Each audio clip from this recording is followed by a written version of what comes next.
Our next speaker is the very definition of an American success story, continually setting the standards of excellence while expanding his interests in real estate, sports, and entertainment. He's a graduate of the Wharton School of Finance, an accomplished author. Our next speaker has written over 15 best-selling books. And his first book, The Art of a Deal, is considered a business classic and one of the most successful business books of all time. Donald Trump has lived American free market principles on a scale few of us can imagine, taking his family real estate business and turning it into a billion-dollar empire with a global brand. He has become the embodiment of the American dream, demonstrating for the entire world the promises of liberty and small government economic principles. Mr. Trump has devoted years of promoting the free market, the importance of a strong family, a strong military, and our country's sacred obligation to take care of our veterans and their families. As an example, in 1995, on the 50th anniversary of World War II, only 100 people turned out to watch New York City's Veteran Day Parade. Rudy Giuliani called Donald Trump and asked him if he would agree to be the Grand Marshal of the next parade. And because of Mr. Trump's generosity, he made $1 million donation to the parade. And on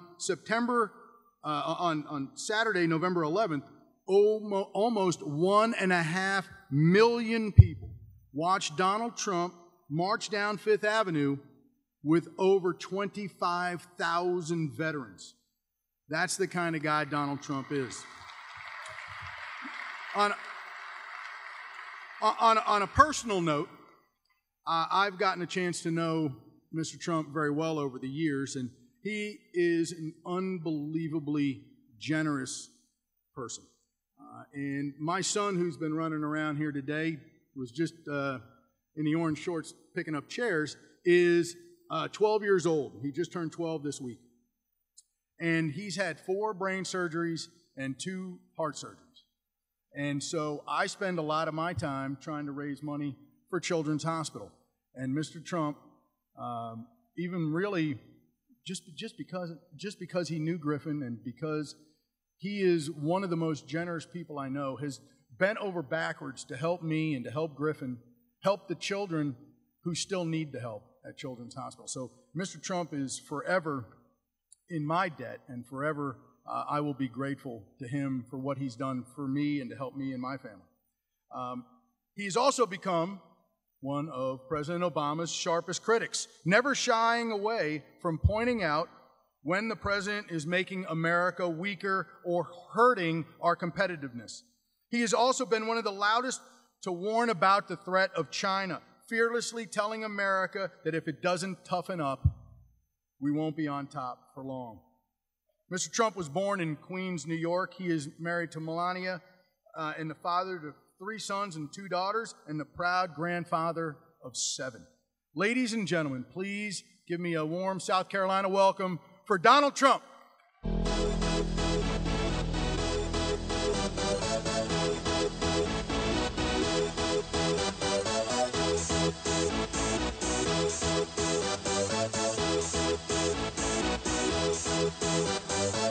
Y'all ready for this? What a group, what a crowd. What a nice introduction from David. He's a great guy, I will tell you that. You're fired.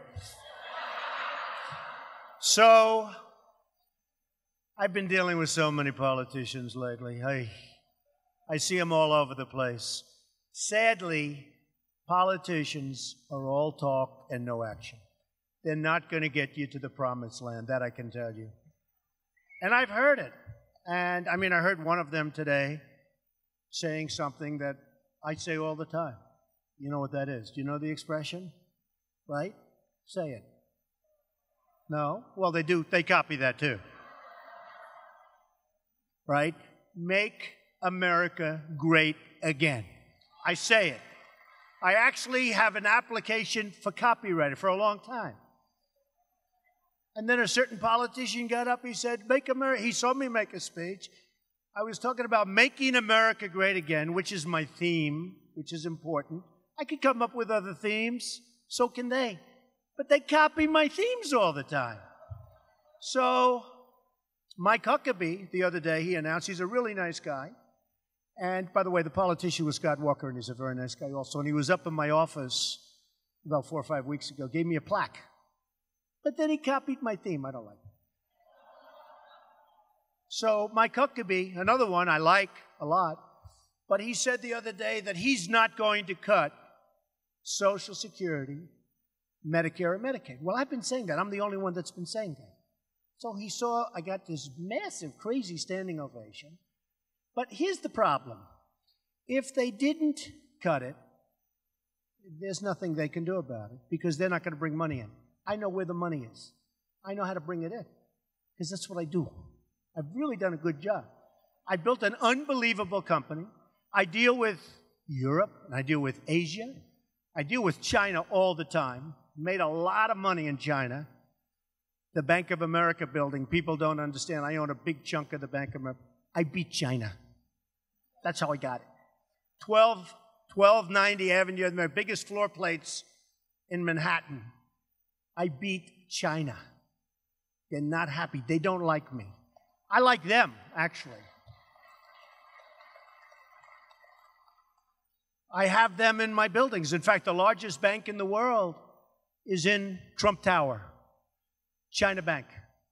It's the largest in the world, a bank from China. In fact, when the chairman came up to visit me, that's a thing they do. They sign a lease, and the chairman comes from China. And it's their head branch in the United States. They pay me a lot of rent. I like that. As opposed to us, we give the money back to them. And the chairman came in. I said, "So tell me, how big is your bank? Compare it, let's say, to Citibank." He goes, "Citibank is a small subsidiary." It's true. There are 400 million customers. So I respect China, but they're killing us because we have leaders that are incompetent. We have a president that either has bad wishes or is grossly incompetent and certainly can't negotiate. And the new trade deal, by the way, is a disaster. They don't talk about currency manipulation. That's the tool where all these countries are beating us. And they don't talk about it. The other thing is they talk about large areas where you have 9 countries and 11 countries. Well, that's not the way to do it. You have to do individual countries because nobody treats us well because they have no respect for us. But some treat us better than others. You understand that. Now, when you do a vast number of countries, the bad ones get what's called favored nations. They get something that is very positive for them. And the good ones, But the bad ones take advantage. So the trade pact is a disaster. They have to talk about currency manipulation. Now, I've created tens of thousands of jobs over my career, tens of thousands. And I would be the greatest job president ever, in my opinion.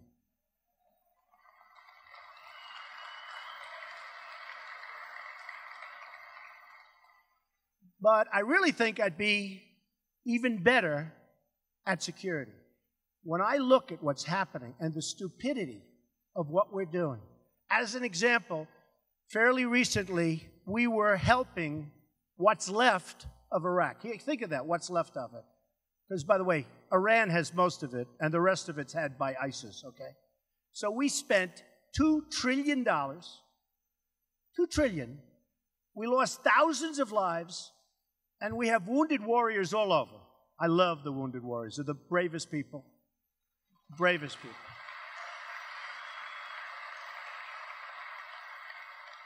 And I see them, the wounded warriors. And so many of them aren't even wounded. They have no legs, in some cases, no, in some cases worse. But their hearts are unbelievable. They love the country. They're unbelievable people. And I help them a lot, and I love them. But think about what they ended up getting. So the other day I'm watching, and I'm seeing our great leaders, and in particular our president, explaining what we're going to do about a certain battle that took place a couple of months ago. And he's saying, we're going in 2 weeks. And we're going to hit him here and hit him there. And I'm saying, well, he must be smart. I'll bet he's telling him the opposite. It's subterfuge. But it wasn't. And I'm saying to myself, can you imagine General Douglas MacArthur? I was a big fan of MacArthur. Best grades in the history of West Point, General Douglas. To this day, General Douglas MacArthur. I was a big fan of him. General George Patton, I was a great fan of his. He was tough. Tough. Can you imagine if we had these guys today? I mean, can you imagine? Yeah, forget it. But as our president is saying when we're going to attack and what we're going to be doing and how we're going to be doing it, I said, can you imagine these people? They must be spinning in their grave when they watch this. They must be spinning. So I actually think that, and I'll be making a decision very soon. I think a lot of people are going to be very happy, and some people are going to be very surprised. And you have a very dishonest, I have to say this. I've dealt with usually the financial press, and I found them to be great. Of course, it's easier. You know, you have X dollars, it's like sort of easier, maybe. But I find many people in the political press to be great, but many, many, many people are very dishonest. Very dishonest. The political media, I think they have a lower rating than Congress, which is pretty hard to do. They have a lower rating than Congress. You know, it's sort of funny. Once some jerk wrote a story the other day about me. So I built up a net worth that's like close to 10 billion. It's probably over 10 billion. I employ thousands of people and literally tens of thousands over my life. Think of it. I have a show that was the talk that, by the way, they want to renew it so badly, I'm saying no. Can you believe it? I give up a lot. You know, when these politicians run, they win, they lose, they run again, they win, they lose. It doesn't matter. It's just like a cycle. It doesn't matter. They win. You have guys that didn't win elections that are running for president. It's not supposed to be that way, right? Isn't it? But they run, and they lose, or they win. That's what they do. When I run, and if I say yes, and a few of you people pretty much know what I'm going to be doing, you know what happens? I give up hundreds of millions of dollars, and they can scoff, but I give up a tremendous hit television show because they have equal time rules. You're not allowed to be running for office. You believe it? You can't have a show and run for office. Explain that. Now, Obama can go and do all the shows on television, but you can't have a show. Explain the equal time crap to me, okay?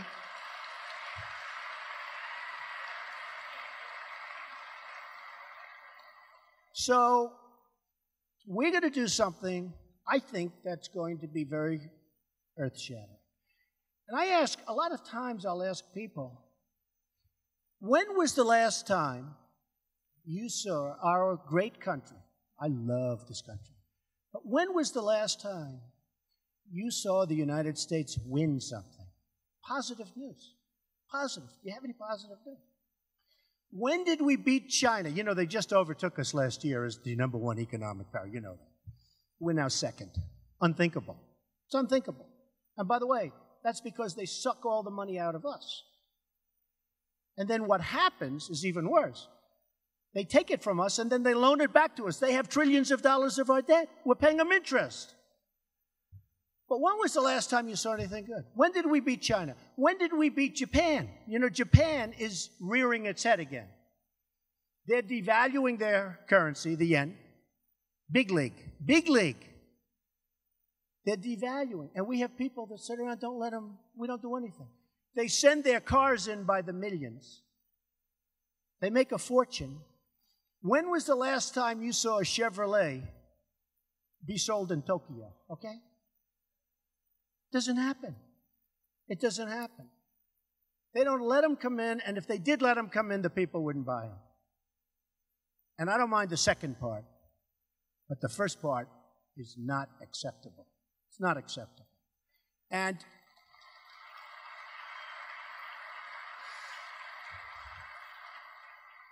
so a friend of mine is a great manufacturer, and he calls me up. I told the story last week, and people said, please repeat it.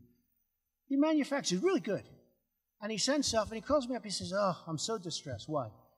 because I can't get my product into China. I said, you can't? Tell me about it. I want to make a speech about it. He said, I can't get it in. You know, we're supposed to have free trade. It's a lot of crap. We're supposed to have free trade. Free trade. He said, I can't get my product into China. Calls me up a week and a half later. They've accepted my product. You know, they find all sorts of reasons, even though it's much better than the product they make. And he calls me up a week. They took it, but they're charging a surtax of 42%. I say, do people know this? Now, if you look at our trucks and things that we send into China, if you look at Boeing, how about Boeing, where they take all their technology? I love Boeing, and you love Boeing. Boeing is great. I happen to own a Boeing. I like Boeing. You know, I have a lot of choices. But they wanted their technology. You know that. You've heard that. And be careful with Boeing, because China's taken it. They said, we'll buy your planes, but we want to take all of your patents, all of your technology. We want everything.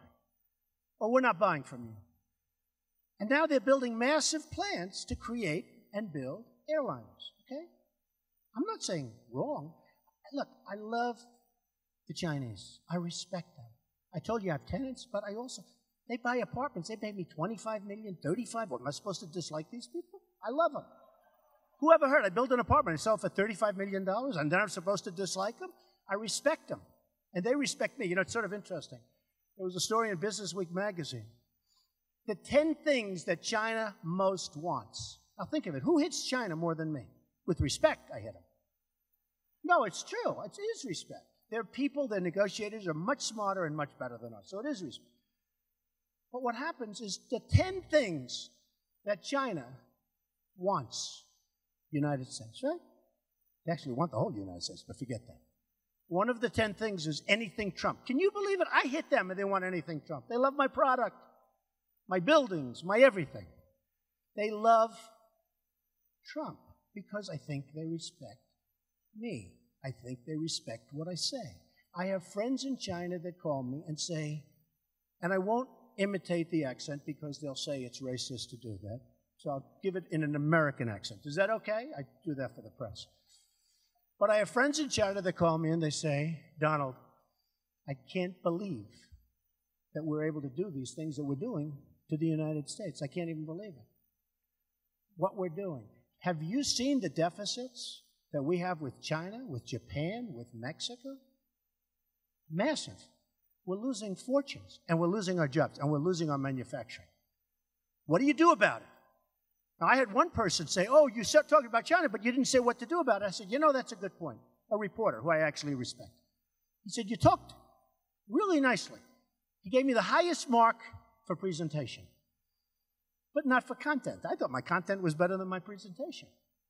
But he said one thing that made sense to him. He said, you didn't say what you do about China. You tax them 35% if they devalue their currency. And if they don't get their currency up, you tax them more. And the real number is 42%, by the way. And that's the tax that they're charging people in some cases. So you tax them 35%. You probably won't collect the tax, unfortunately, because they will behave so nicely.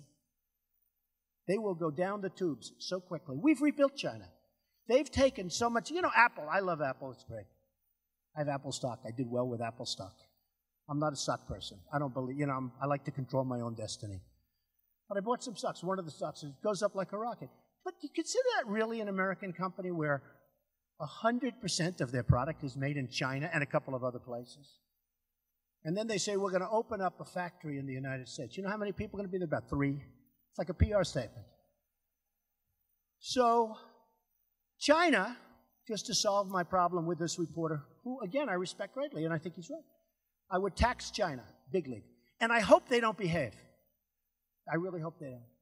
Now, a lot of it's the messenger. You know, you could have one guy go in and say, we're going to tax you. And they'll laugh at him. You could have another guy go in, we're going to tax you. And they'll be petrified. The messenger. I'll give you an example. This deal with Iran is a disaster. It's a disaster. And so I wrote a book called The Art of the Deal, which I think everyone in this room has read, except for the people that are negotiating for us. They're babies. They're babies. So we have now 4 people over there. It was 3, now it's 4. They are living. One's over there because he's a Christian. I'm Protestant. He's a Christian, And he's in a cell because he's a Christian. He's a pastor. You know all about it. Correct. And he should be out immediately. Immediately. Correct. So, we're negotiating nuclear. Now, the messenger. Remember the messenger. I have people that work for me. They went to Harvard. They went to the Wharton School of Finance. They go in. They don't do a job. I go in. I do the job. I say, what's wrong? Usually I fire these guys. I pay them a fortune. They go in. The same words, same everything. They don't come home. What you do is you go in and you say, fellas. Now, in all fairness to the ladies, they're all fellas on the other side. They haven't figured out that the ladies are smarter than the men. They haven't. In about 150 years. No. In 150 years, they'll figure that out. But right now, I hate to say it's all men on the other side of the table. I would say, fellas, you got 4 of our people. Before we start the negotiation on nuclear, and nothing more important than nuclear, because the power of those weapons. I mean, Obama talks about global warming. It's the biggest problem we have in the whole world. Tell Tom Brady, who had 12 feet of snow in front of his house in Boston, about global warming. You can't get out. Then they'll say, oh, but that's local. You know, it's funny. They start off with climate change. Now the new one is extreme weather, you know. They had global warming. That didn't work. Got too cold. They then had, it's true.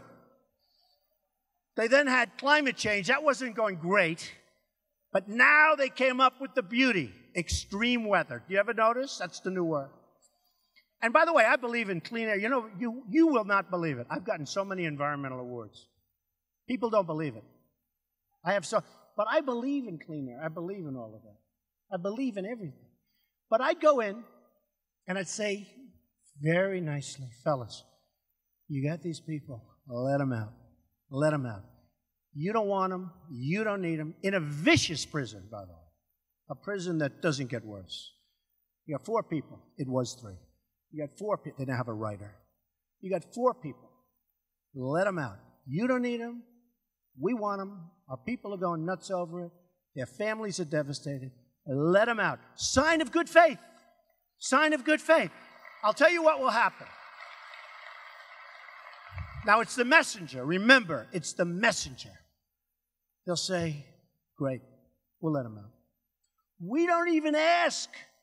We have never even brought up the pastor's name or the other names. We've never even made them a part of the negotiation. Stupid. Now, what happens, I guarantee, if I was in that position, they'd let them out. But if they didn't, the 5% chance, it's maybe less. Because make it like it's good for all of us.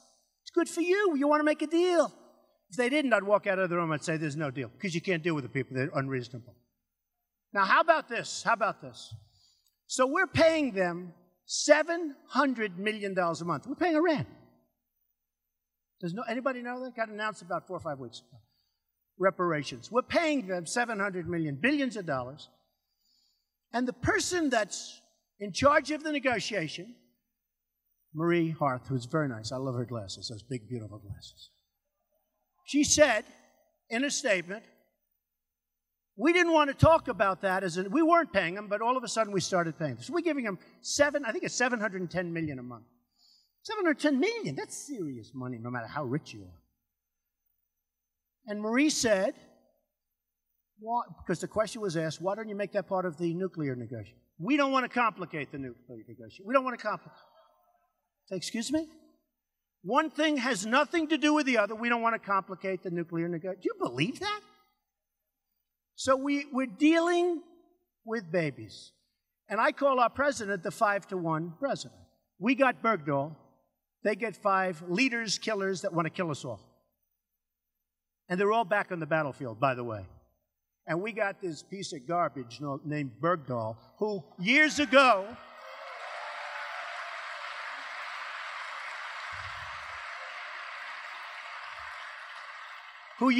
we would have shot for treason, and now they're saying, well, you know, he doesn't feel good, he had a hard life. When I saw his father standing with Obama, I said, whoa, whoa, whoa. Whoa. I love the guys at Duck Dynasty. They stay at my luxury hotels. But this did not look like Duck Dynasty, guys. This was just...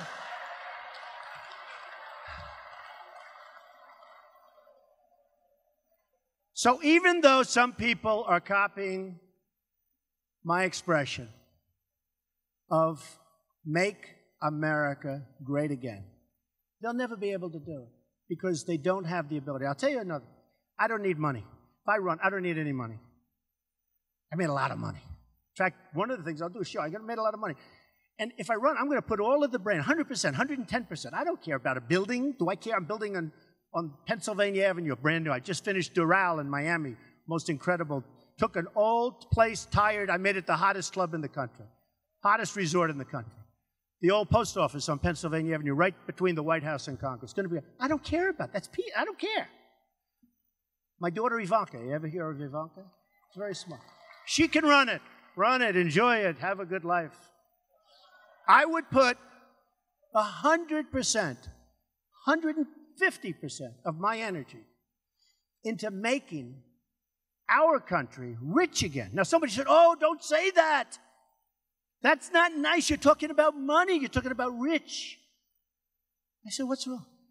If we don't become rich, then these dopes that want to cut your Social Security because China's taking all our money, and Mexico, the worst. What they're doing to us on the border is incredible. It's incredible. People coming over like a sieve, and they're taking our jobs. They're building factories. Ford just announced a $2.5 billion auto plant. They're going to make the cars there and give them to us. That means we're not going to have the jobs. I would call up the head of Ford. I'll give you an example. I wouldn't even get one of my friends from Wall Street. I know all the killers. I have the good ones, the bad ones, the stupid ones. I know everyone. I know the underrated ones. You know, some are overrated. Some of the guys you read about, they're overrated. But I know the really, but I wouldn't even do that. I'd do this is too easy. I'd call up Mulally, who's a great guy. I'd say, listen, congratulations on your plant in Mexico. I think it's great, $2.5 billion. But here's what I'm going to do. I'm going to charge you 35% on every car that comes into the country.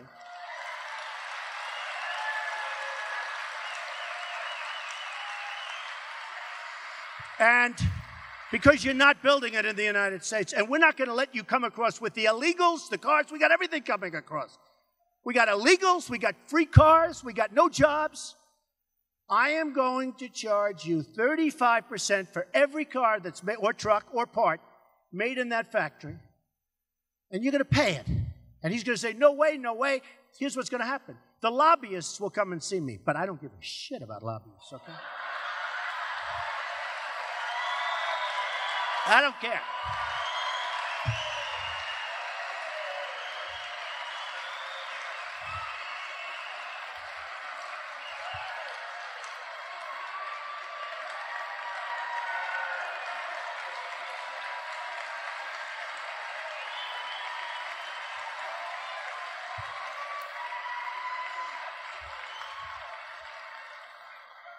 So the lobbyists will come and see me. Or some guy that gave me $100,000 campaign contribution, puts it in a pack. A pack. How about these packs? You're not allowed to talk to anybody once the pack is formed. You can form it, pour money, you're not allowed to pack. Give me a break. They all put their best friend in charge. They don't talk. They go play golf. They don't talk. Let's not talk about the pack. But I don't need packs. I use my own money, you know. But some guy puts some money into the pack, and they go to the president, not me, and they'll say, you know, this guy gave you $100,000. You're really killing him. He's got Ford stock. Or he's got something else. Oh, I didn't know. Oh, okay. Okay, you can build and we won't charge you. That's the way this country's run. Look at what's going on with Hillary. Look at all those deals. They're saying, no deals. Give me a break. Every one of them's a deal. But every single person will be bought off by the people, by the lobbyists, by the funds, it's all of it. With me, you know what I'd say? Hey, forget it. Now, let me tell you just to end. So here's what's going to happen. Mr. Mulally, the head of Ford, will call me up. First he'll be irate. How dare you? This is free trade. And I say, no, it's stupid trade, not free trade.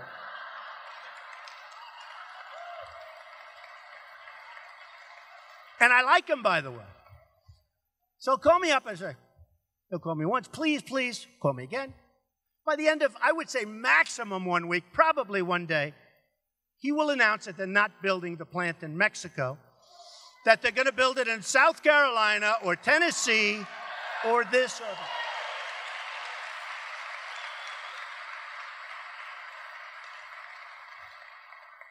The politicians will never get you there, believe me.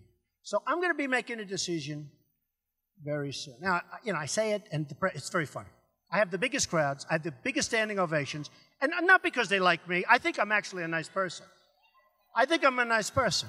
But it's not because they like me. I have the biggest crowds, I get the biggest standing ovations, and then I read these sleazebag reporters, and they say, Donald Trump had a smattering of applause, a smattering. And they'll say about some guy that's a loser politician that's up and nobody's even watching him, he gave a brilliant speech. They're very dishonest. But I will say this. Our country has tremendous potential. We have to act quickly. We cannot let it continue to go down the drain.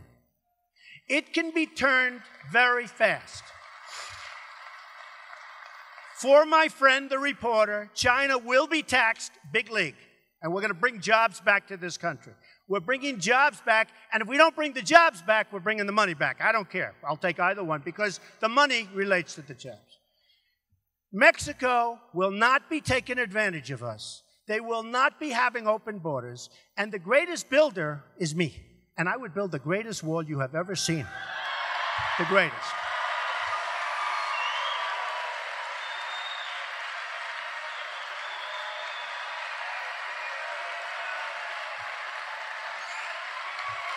Thank you.